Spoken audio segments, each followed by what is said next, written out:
Well, students, today we are going to start one very basic chapter, but it's still highly important because this makes the base of whole chemistry, and that is atomic structure.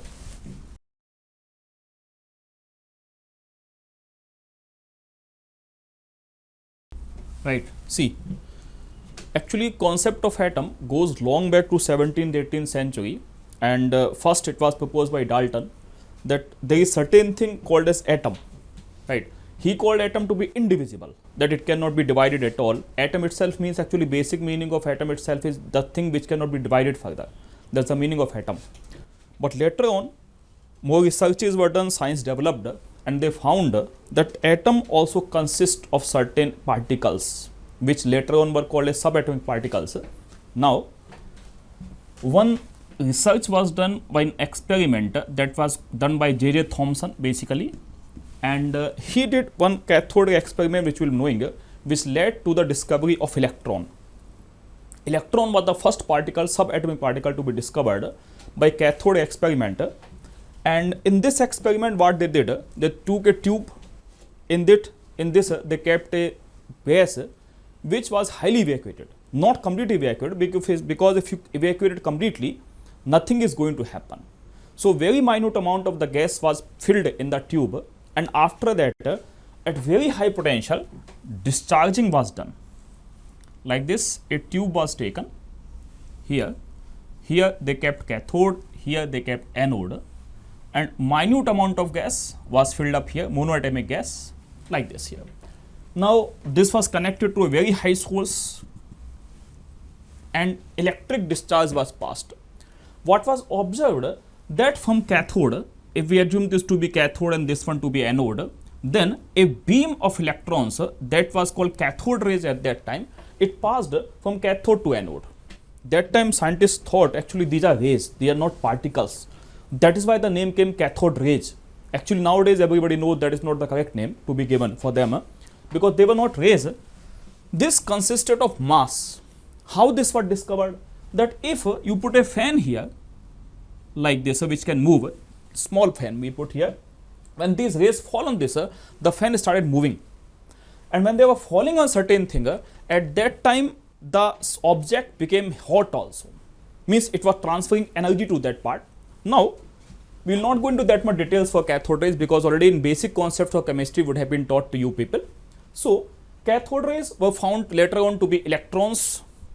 Thomson, J Thompson, he got Nobel Prize for the discovery of electron. Later on, Mulliken discovered the charge on the electron, and from here it gave a new rise to a new era of models, atomic models.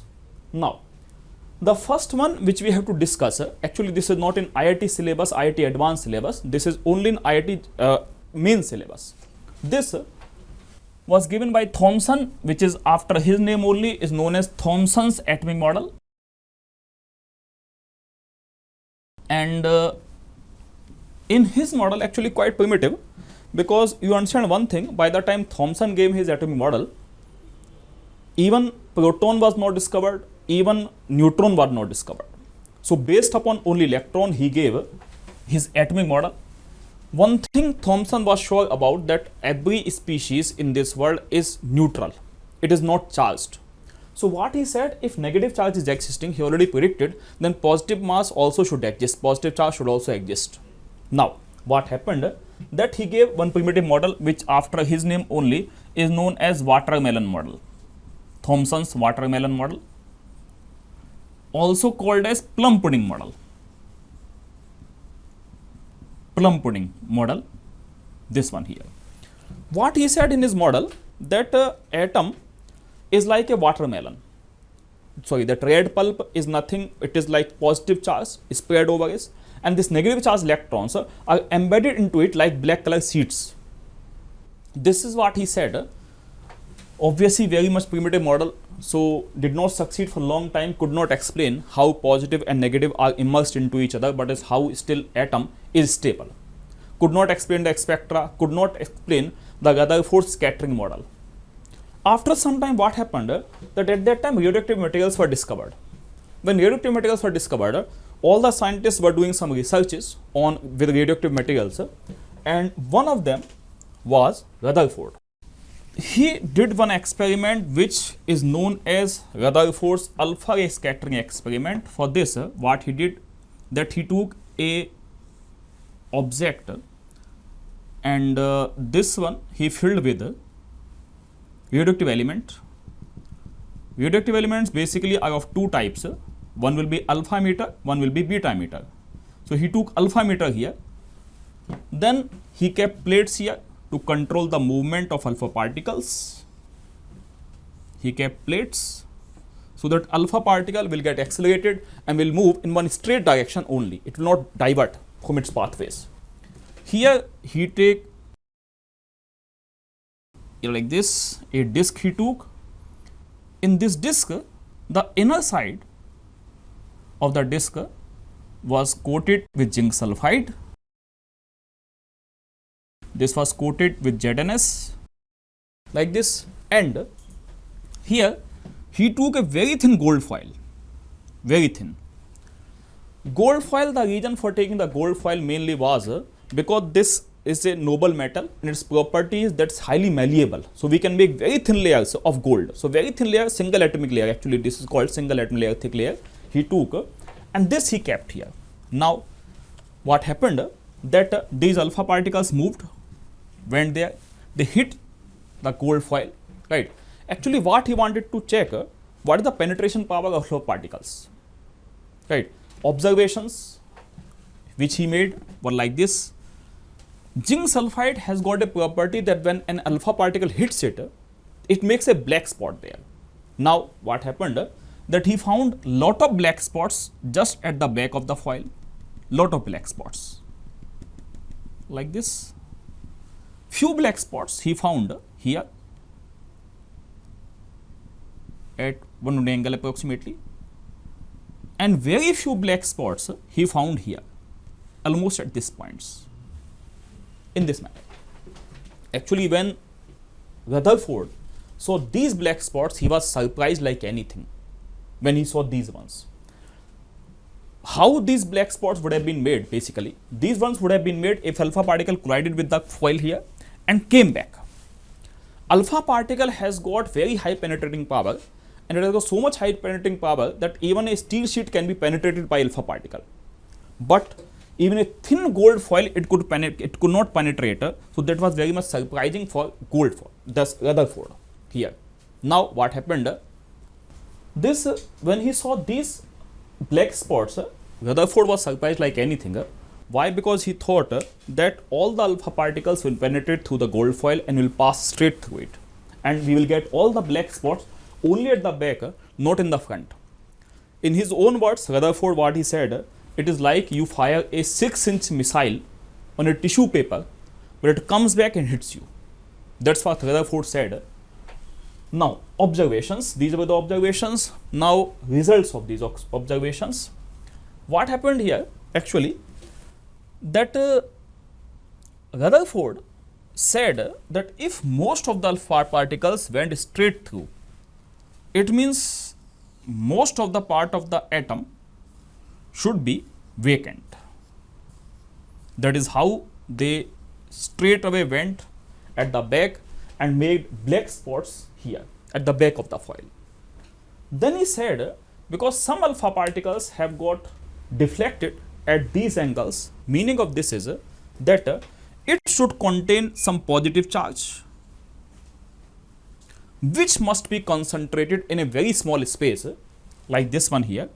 This, he said, will contain all the positive charge. So when some alpha particles came nearby it, they got deflected and made black spots here, like this, from both the sides. Similarly, those alpha particles, very few actually they will be, because this volume will be negligible here. Radius of the nucleus is assumed to be of the order of 10 to the power minus 15 meters. Now, those alpha particles which came straight towards the nucleus, just they were deflected back because of the very strong repulsion, and they hit it here. From here came Rutherford's atomic model.